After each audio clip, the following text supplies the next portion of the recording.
Assalamualaikum warahmatullahi wabarakatuh. Alhamdulillah, bersyukur kita ke hadrat ilahi kerana dengan rahmat dan limpah kurnianya dapat kita dipertemukan kembali untuk kita bersama-sama menyambung pembelajaran kita dalam subjek sejarah. Okey, pada sesi pembelajaran kita pada kali ini, kita akan memasuki unit yang ke-9 yang bertajuk Pengasas Kesultanan Melayu Melaka, di mana kita akan membincangkan tentang sumber utama yang merekodkan tentang siapakah pengasas Kesultanan Melayu Melaka. Seterusnya kita akan lihat juga tentang latar belakang para mesuara, pengembaraan para mesuara dalam membina kerajaan. Seterusnya peristiwa pembukaan Melaka, asal usul nama Melaka dan terakhir sekali ialah keistimewaan Melaka. Dan sebelum kita mula pembelajaran kita pada kali ini, marilah kita bersama-sama membaca doa sebelum belajar. Bismillahirrahmanirrahim. Allahumma aftah alaina hikmataka wanshur alaina min khazaini rahmatika ya arhamar rahimin. Amin ya rabbal alamin. Okey, tanpa kita membuang masa lagi, mari kita mengenali pengasas Kesultanan Melayu Melaka, di mana terdapat dua sumber yang merekodkan tentang pengasas Kesultanan Melayu Melaka. Yang pertama ialah buku Sulalatus Salatin ataupun Sejarah Melayu, iaitu penulis asalnya ialah Tun Sri Lanang yang menyatakan bahawa Sultan Iskandar Shah ialah pengasas kepada Kesultanan Melayu Melaka. Manakala dalam sumber yang kedua iaitu karya Tommy Pires yang bertajuk Suma Oriental menyatakan bahawa para mesuara lah pengasas Kesultanan Melayu Melaka. Di mana sebenarnya para mesuara dan Sultan Iskandar Shah merupakan orang yang sama. Cuma para mesuara adalah nama asal dan Sultan Iskandar Shah merupakan nama para mesuara selepas memasuki ataupun memeluk agama Islam. Okey, seterusnya mari kita mengenali latar belakang para mesuara. Pelajar semua boleh rujuk buku teks muka surat 123. Okey, para mesuara ialah putera kerajaan Melayu dari Palembang, di mana pada satu masa dahulu berlaku suatu peristiwa di mana kerajaan Majapahit mahu menyerang Palembang, tetapi para mesuara cuba untuk membebaskan Palembang dari jajahan Majapahit. Oleh sebab itu, para mesuara dan pengikutnya diserang oleh kerajaan Majapahit, lalu menyebabkan para mesuara terpaksa meninggalkan Palembang dan menuju ke Temasek. Di mana Temasek ialah nama lama bagi Singapura. Dan pengalaman para mesuara sebagai pemimpin yang bijaksana menyebabkan beliau mendapat sokongan pembesar dan pengikut setia. Okey, seterusnya mari kita menyelusuri pengembaraan para mesuara dalam membina kerajaan. Okey, pelajar semua berujuk buku teks muka surat 124.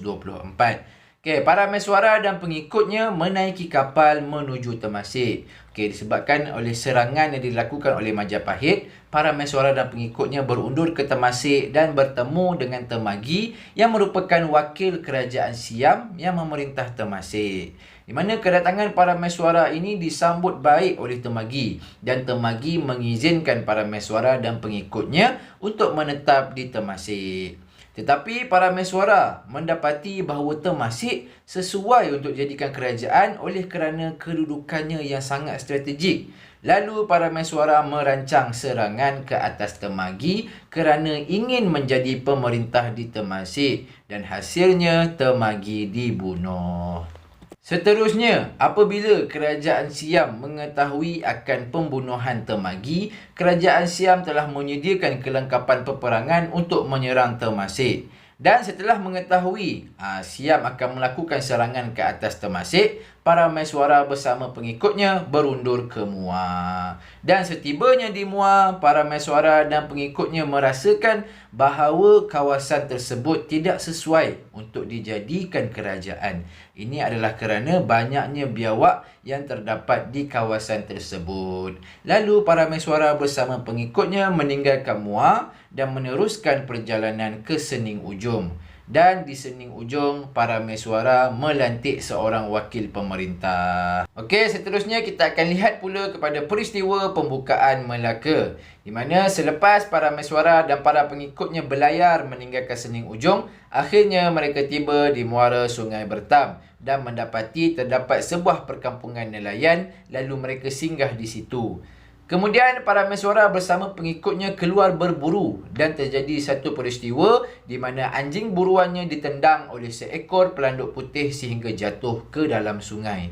Menyaksikan kejadian tersebut, baginda berpendapat bahawa tempat itu sungguh bertuah dan sesuai untuk dijadikan kerajaan. Ini kerana haiwan yang lebih kecil berjaya mengalahkan haiwan yang lebih besar.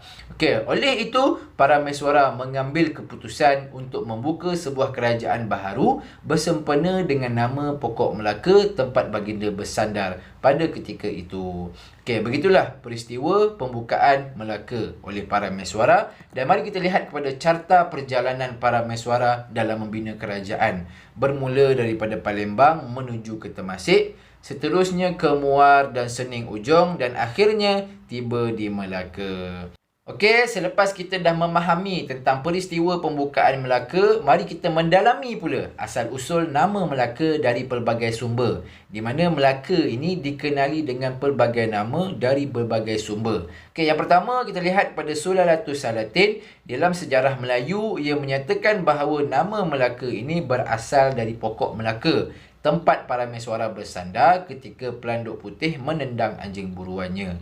Okay, seterusnya kita lihat pula nama Melaka daripada sumber Arab, di mana mereka menyebut Melaka sebagai Malakat, yang bermaksud perhimpunan segala dagang. Okay, ia merujuk kepada ramainya pedagang yang datang berdagang di Melaka pada suatu masa dahulu.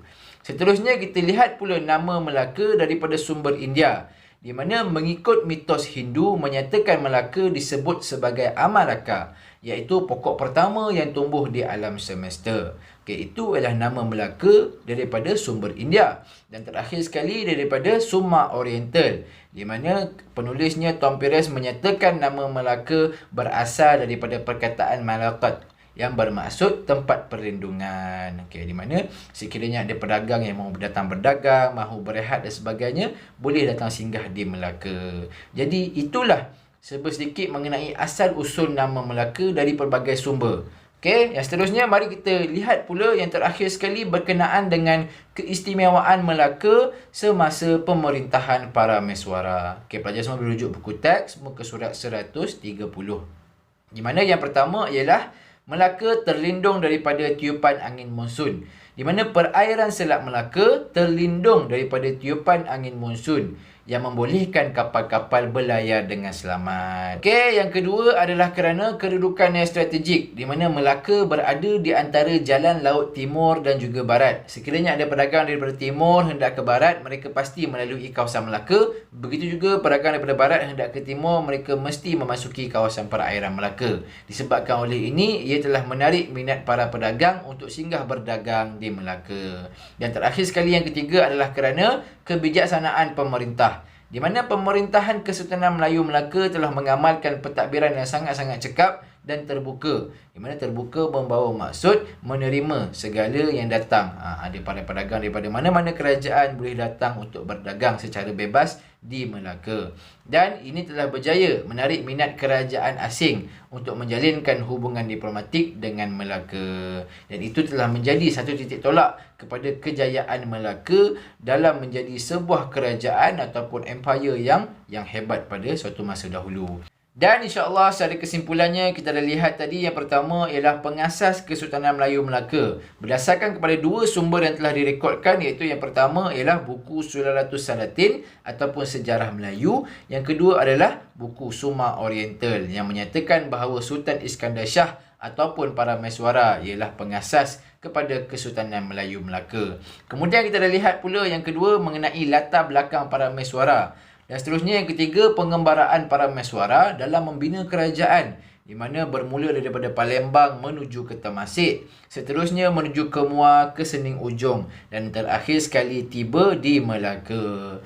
Kemudian kita dah mempelajari juga berkenaan peristiwa pembukaan Melaka, bagaimana sebuah kejadian yang berlaku apabila anjing buruan para mesuara telah ditendang oleh seekor pelanduk putih semasa para mesuara bersama pengikutnya keluar berburu.